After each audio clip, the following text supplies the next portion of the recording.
देखिए, उमर अब्दुल्ला साहब को एक मैसिव मैंडेट मिला 50 सीटों का।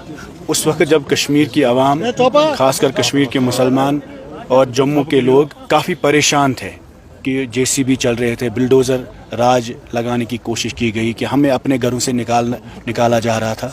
उस वक्त जब हम लोग सड़कों पे निकले, उसके बाद जब इलेक्शन में लोगों ने पार्टिसिपेट किया तो 50 सीटें नेशनल कॉन्फ्रेंस को दी ताकि बीजेपी की सियासत जम्मू कश्मीर में ना आए।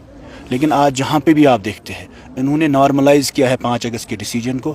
उसके साथ साथ उमर साहब यहाँ टूरिज़म मिनिस्टर भी है, चीफ मिनिस्टर भी है इस वक्त। उनकी आड़ में, उनकी ऑर्डर्स पे, डायरेक्शंस पे, उनके पुष्पनाहे पे उनके नेता जो यहाँ के लोकल मेंबर पार्लियामेंट भी है, सिलेक्टिवली टारगेटिंग यहाँ पर करते हैं लोगों की और टारगेट डिमोलिशन करते हैं उन लोगों की जो यहाँ के रहने वाले हैं, खासकर सोनमर्ग के। उन्हें हक नहीं है यहाँ काम करने का, यहाँ कंस्ट्रक्ट करने का। प्रॉपर परमिशन है। बशीर मीर साहब हमारे यहाँ कैंडिडेट भी है, उन्होंने कंगन से इलेक्शन लड़ा, उसके बाद गांधरबल में उमर अब्दुल्ला साहब के खिलाफ इलेक्शन लड़ा, क्योंकि ये यहाँ ज़मीन से जुड़े हुए लोग हैं। तो एक छोटी मोटी जमहूरियत अब बची है। अगर नेशनल कॉन्फ्रेंस इतना भी बर्दाश्त नहीं कर सकती, और आप देखिए एक लोगों के रोज़गार छीनने की कोशिश कर रहे हैं। और कल पहलगाम में इन्होंने पीडीए के सीईओ को हटाया क्योंकि 300 इलीगल कंस्ट्रक्शन इनके लोगों की हो रही थी वहाँ पर, जो इलीगली लोकल बंदे को वहाँ मकान बनाने की इजाज़त नहीं है। सोनमर्ग में रैम्पेंट इलीगल कंस्ट्रक्शन हुई है, लेकिन जो लीगलाइज है, यहाँ मीर साहब के पास अपना परमिशन है।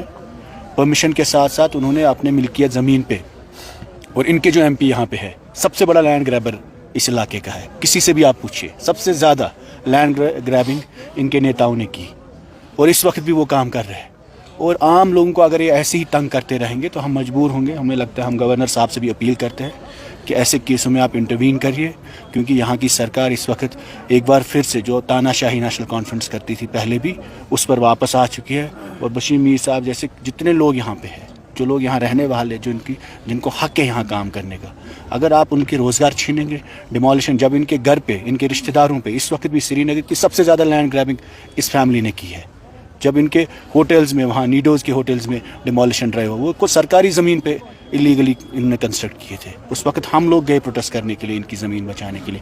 आज ये योगी की सियासत करेंगे, यहाँ जेसीबी चलाएंगे हमारे लोगों पे, हमारे भाइयों पे। तो हम इस चीज़ को सरकार से भी अपील करते हैं। एक ये जो ऑफिसर यहाँ पे है, जो लोग सिलेक्टिवली काम करते हैं, करप्ट ऑफिसर्स हैं, उनके खिलाफ कार्रवाई होनी चाहिए। एसीबी को भी हम बोलते हैं। उसके साथ साथ गवर्नर साहब से भी अपील करते हैं कि ये जो अपोजिशन के खिलाफ उमर साहब की डायरेक्शंस पे या उनके एमपी साहब की डायरेक्शंस पे ये जो टारगेट डिमोलिशन हुई है, इसको आप बंद करिए और इसमें इंटरवीन करिए। देखिए, इस वक्त भी आप पहलगाम के रिपोर्ट्स कल आपने पढ़े होंगे जी, इनके लोग वहाँ पे इन्वॉल्व है। 300 इलीगल कंस्ट्रक्शंस हुई है।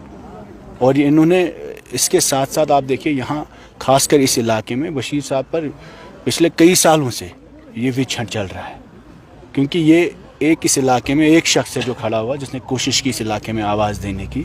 और आप पावरफुल लोगों के खिलाफ बात करेंगे, अगर ये यहाँ अपोजिशन को स्पेस नहीं देंगे। एक तरफ नौजवान परेशान है, एक तरफ केसों में, एफआईआरों में 50 सीटें होकर अगर ये खुश नहीं है और अपनी ही कौम, अपनी आवाम के खिलाफ बिल्डोज़र चलाएंगे, तो ये तो इनके लिए शर्म की बात है। और अगर ये नहीं करने देंगे, फिर इंशाल्लाह आने वाले वक्त में ये देखेंगे। और हम भी कोशिश करेंगे, हम भी ये जो इनके लैंड ग्रैबर्स हैं, इनके बड़े लीडर हैं, उनकी चीज़ों को हम इंशाल्लाह आने वाले वक्त में असेंबली के साथ साथ हम सड़कों पे लाएंगे, इनकी तमाम लैंड ग्रैब।